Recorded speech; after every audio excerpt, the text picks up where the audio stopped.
தொலைபேசி வாயிலாக மூத்த பத்திரிகையாளர் திரு ஷபீர் இணைகிறார். வணக்கம் திரு ஷபீர். வணக்கம். இப்ப தேர்தல் வாக்குப்பதிவு நாள் ஏப்ரல் 23, வாக்கு எண்ணிக்கை நாள் மே 4 அப்படின்னு அறிவிக்கப்பட்டிருக்கு. முதற்கட்டமா இந்த தேதிகள் என்ன செய்திகளை சொல்லுதுன்னு பார்க்கலாம். இந்த தேதி ஏன்னா எப்பவுமே பொதுவா பாத்தீங்கன்னா ஃபர்ஸ்ட் ஃபேஸ்லயே தமிழ்நாட்டுக்கு தேர்தல் என்பது நடந்து முடிந்துவிடும். ஏன்னா தமிழ்நாடு தேர்தல் அப்படின்றது ரிலேட்டிவ்லி ரொம்ப பெரிய சிக்கல், ஒரு வெஸ்ட் பெங்கால் மாதிரியோ அல்லது மற்ற மாநிலங்கள்ல இருக்கக்கூடிய பிரச்சனைகள் போல இங்க பெரிய சேலஞ்சஸ் அவங்களுக்கு கிடையாது எலெக்ஷன் கமிஷனுக்கு.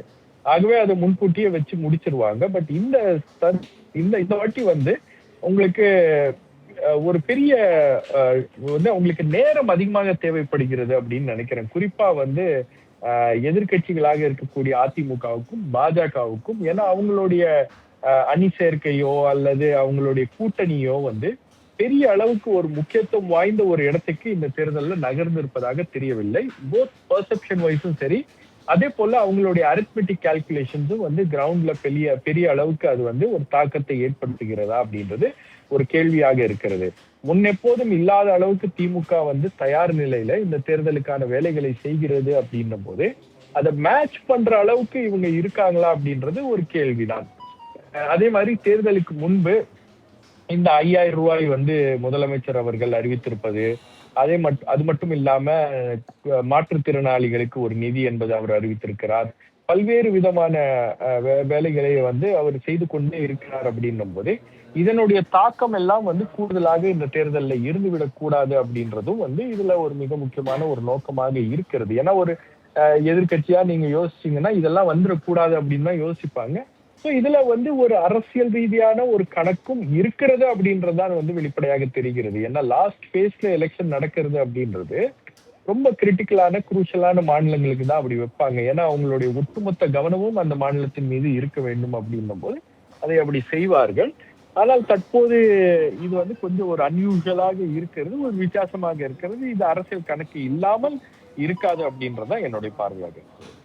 ஆனா இதற்கு முன்பா கூட நம்ம தமிழ்நாட்டு அரசியல் களத்துல பார்த்தோம்னா 2006 ஆகட்டும், 11 ஆகட்டும், 16 ஆகட்டும், அந்த காலகட்டங்கள்ல கடைசி கட்டத்துல தேர்தல் வச்சு அடுத்த 2 நாட்கள் இல்ல ஒரு வாரங்களுக்குள்ளாக தேர்தல் முடிவுகள் அறிவிக்கக்கூடிய அந்த சூழலையும் நாம பார்த்திருக்கோம்ல. 2011, 2021, 2024 தேர்தல்களுக்கு தானே ஒரு மிகப்பெரிய ஒரு இடைவெளி, 2019 நாடாளுமன்ற தேர்தல் உட்பட. அப்ப ஏற்கனவே நம்ம அந்த மாதிரி ஒரு எண்டில் பார்த்த ஒரு வரலாறும் நமக்கு இருக்குதே. அப்ப அதுவும் இதையும் நம்ம எப்படி பொருத்தி பார்க்க வேண்டியது இருக்கு ஷபீர்? இல்ல, நீங்க அப்ப இருந்த சூழல் அப்படின்றது வேற, இப்ப இருக்கக்கூடிய சூழல் அப்படின்றது வேற. இப்ப இருக்கக்கூடிய சூழல் என்ன அப்படின்னு பாத்தீங்கன்னா உங்களுக்கு திமுக அலையன்ஸ் கொஞ்சம் இன்டாக்டா இருக்கு, ஸ்ட்ராங்கா இருக்காங்க. பெரிய அளவுக்கு அவங்க இருந்த குழப்பங்களை எல்லாம் அவர்கள் நீக்கி விட்டார்கள். இன்னொரு பக்கம் பாத்தீங்கன்னா நீங்க இந்த அலையன்ஸே இன்னும் அதுல ஒரு தொகுதி உடன்பாடுக்கான பேச்சுவார்த்தையோ, யார் எவ்வளவு தொகுதிகள்ல போட்டியிடுறாங்க அப்படின்ற அந்த பட்டியலோ எதுவுமே வெளியே வராத ஒரு சூழல் அப்படின்றது இருக்கிறது. அப்படின்னும் போது ஏடிஎம்கே அலையன்ஸ் ஒரு பிரின்சிபல் ஆப்போசிஷன் லீட் பண்ணக்கூடிய ஒரு அலையன்ஸ்ல சில சில பிரச்சனைகள் அப்படின்றது இருக்கிறது அப்படின்றது நமக்கு தெரியுது. அப்ப அவங்களுக்கு கால அவகாசம் தேவைப்படுகிறது அப்படின்னு தான் நான் பாக்குறேன். ஸோ அதனாலதான் உங்களுக்கு ஒரு லாஸ்ட் கேஸ் வர்றது ஏடிஎம்கேக்கு வேணா அது ஒரு பெரிய ரிலீஃபாக இருக்கலாம். ஏன்னா அவங்களுக்கு அதிக நேரம் தேவைப்படும், பல்வேறு கட்ட வியூகங்களை அவங்க அமைக்க போறாங்க அப்படின்னும் போது அந்த வியூகங்களை எல்லாம் செயல்படுத்துவதற்கு அவங்களுக்கு போதிய அவகாசம் என்பது தேவைப்படும். ரெண்டாவது, ஒரு லாங் கேம்பெயின் இருந்துச்சுன்னு வச்சுக்கோங்களேன், அதுவே ஒரு விதமான அயற்சியும் மக்கள்கிட்ட ஏற்படுத்திடும். ஏன்னா ஒரு ரொம்ப ரொம்ப நீண்ட காலமா நம்ம எலெக்ஷன் மோட்லயே இருக்கிற மாதிரி ஒரு இது இருந்துச்சுன்னா சில பேருக்கு சில கேம்பெயின்லாம் உடனே பீக் ஆயிட்டு அப்படியே அந்த கேம்பெயின் டிக்ளைன் ஆகுறதுக்கான வாய்ப்புகளும் அதிகமாக இருக்கிறது. ஸோ அதெல்லாம் இப்ப கணக்கிட்டு தான் அரசியல் கட்சிகள் அவங்களுடைய வியூகங்களை அமைத்து இந்த 38 நாட்கள்ல அவங்க எப்படி அவங்களுடைய கேம்பெயினை கட்டமைக்க போறாங்க, எப்படி அவங்களுடைய பிரச்சாரங்களை பண்றாங்க. இப்ப முன்ன நாம் பார்த்தோம் பிரச்சாரங்கள்லாம் பாத்தீங்கன்னா ஒவ்வொரு ஊருக்கும் தொகுதிகளுக்கும் போய் பிரச்சாரம் பண்ண வேண்டிய ஒரு கட்டாயம் அப்படின்றது இருந்துச்சு. இப்போ இன்னைக்கு இருக்கக்கூடிய சூழல்ல உங்களுக்கு டெக்னாலஜி டெவலப் ஆயிருக்கு, யூடியூப் போன்ற இணையதளங்கள்லாம் உங்களுக்கு இருக்கிறதுனால, வலைதளங்கள்லாம் இருக்கிறதுனால இந்த கேம்பெயினை வந்து வேறு விதமாக மாற்றி அமைத்து குறுகிய காலகட்டத்தில் ஒரு ஹை இம்பாக்ட் கேம்பெயின் வந்து எல்லா அரசியல் கட்சிகளும் நடத்துவாங்க அப்படின்னு தான் நான் பாக்குறேன்.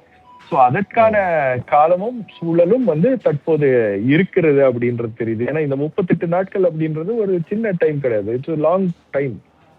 ஸோ அந்த டைம் வந்து சில கட்சிகளுக்கு அது தேவைப்படுகிறது, சில கட்சிகளுக்கு எலெக்ஷன் முன்னாடி வந்துச்சுன்னா நமக்கு அது சரியாக இருக்கும் அப்படின்னாங்க. இது ஏடிஎம்கே, என்னை பொறுத்த வரைக்கும் ஏடிஎம்கே கூட்டணிக்கு இன்னும் வந்து சில விஷயங்கள் அவங்க கூட்டணியில பண்ண வேண்டிய கட்டாயம் இருப்பதனால் அவங்களுக்கு இது ஒரு பெரிய ரிலீஃபாக தான் அமையும். அந்த சில விஷயங்கள்ல விஜய் உடனான அந்த கூட்டணி பேச்சுக்கள், விஜய் என்ன முடிவெடுக்க போகிறார் அப்படிங்கிறதும் சேர்த்து அடக்கி பார்க்கணுமா, இல்ல எப்படி பார்க்கலாம்? இல்ல நிச்சயமா அதெல்லாம் வந்து சேர்ந்ததுதான் இந்த இந்த காலகட்டத்துல அதையெல்லாம் வந்து அவர்கள் செய்து முடிக்கிறார்களா அப்படின்னு பார்க்கணும். இப்ப நீங்க இன்னைக்கு நோட்டிபிகேஷன் வந்து அமலுக்கு வந்ததுக்கு பிறகு உங்களுக்கு மாடல் கோட் ஆஃப் கண்டக்ட் வந்து அமலுக்கு வந்துடும். அது மட்டும் இல்லாம உங்களுக்கு இன்னும் கேண்டிடேட் செலெக்ஷன் இருக்கிறது, இது இன்னும் தொகுதி பங்கீடு இருக்கிறது, யாருக்கு எவ்வளவு தொகுதிகள் அப்படின்றது சொல்லணும். அதுக்கப்புறம் கேண்டிடேட் செலெக்ஷன் இதெல்லாம் ஓரளவுக்கு நடந்திருந்தாலும் அதுக்கெல்லாம் வந்து ஒரு 10 நாள் எடுத்துப்பாங்க. எல்லா அரசியல் கட்சிகளும் அந்த ப்ராசஸை வந்து பண்றதுக்கு, அந்த பில்டப்புக்காக 10 நாள் எடுத்துப்பாங்க. அதே மாதிரி கிரவுண்ட் கேம்பெயின் பண்றதுக்கு அவங்க எல்லாம் வந்து இந்த வேலைகள்லாம் ஒரு பக்கம் நடந்து கொண்டே இருக்கும். இன்னொரு பக்கம் வந்து உங்களுக்கு இந்த எலெக்ஷன்ல ஒரு மிகப்பெரிய ஃபேக்டராக மாறி இருப்பது விஜய் தான். தமிழக வெற்றி கழகத்துடைய வருகை அப்படின்றது 2 கட்சிகளையும் வந்து ஒரு விதமான ஒரு நெருக்கடிக்குள்ளாக்கி இருக்கு. இப்ப நீங்க திமுக அணி வந்து ரொம்ப ஸ்ட்ராங்கா இருக்கக்கூடிய ஒரு அணி, அவங்க வந்து ஆளுங்கட்சியாக இருக்கிறார்கள் அப்படின்னா அவங்களுக்கே வந்து புதிய கட்சிகளுடைய வரவு அப்படின்றது தேவைப்படுகிறது. ஒரு தேர்தலை சந்திக்க போகிறோம் அப்படின்னும் போது, இந்த தேர்தல் வந்து ஒரு 4 முனை போட்டி அப்படின்னும் போது வெற்றி தோல்விக்கான அந்த மார்ஜின் ரொம்ப குறைவா இருக்கும், அந்த வித்தியாசம் என்பது குறைவா இருக்கும். பல இடங்கள்ல வந்து 500 வாக்குகள்லயும் சரி 100 வாக்குகள்லயும் சரி நம்ம வந்து வாய்ப்பை இழந்து விடக் கூடாது அப்படின்றதுக்காக பல்வேறு முயற்சிகள் எடுக்கிறாங்க. இன்னொரு பக்கம் நான் ஏற்கனவே சொன்னது போல திரு இபிஎஸ் அவர்கள் 180க்கு மேல தொகுதிகளுக்கு பிரச்சாரம் போயிட்டு வந்துட்டாரு. ஆனா அந்த பிரச்சாரத்துக்கு என்ன இம்பாக்ட், அவர் ஒரு மொமெண்டம் ஏடிஎம்கேக்கு என்டிஏ கூட்டணிக்கு ஃபேவரா கிரியேட் பண்ணியிருக்காரா அப்படின்னா இது வரைக்கும் களத்துல அந்த மொமெண்டம் வந்து நம்மளால பார்க்க முடியல அப்படின்னும் போது, அப்போ விஜய் ஒரு ஆப்ஷன், விஜயை நம்ம கூட்டணிக்குள்ள கொண்டு வரலாமா அப்படின்ற ஒரு முயற்சி என்பது தீவிரமாக நடக்கிறது. ஆனா விஜய் அதற்கு வந்து எந்த விதத்திலும் அவர் வந்து அதற்கு ஒப்புக்கொள்ளவில்லை. அவரும் வந்து தன்னுடைய பொசிஷன்ல இருந்து அவர் இறங்கி வரல அப்படின்றதான் தற்போது வரைக்கும் இருக்கக்கூடிய ஒரு தகவலாக இருக்கிறது. சரி, நன்றி திரு ஷபீர். இணைப்பில் வந்து உங்களுடைய கருத்துக்களை பதிவு செய்தமைக்கு.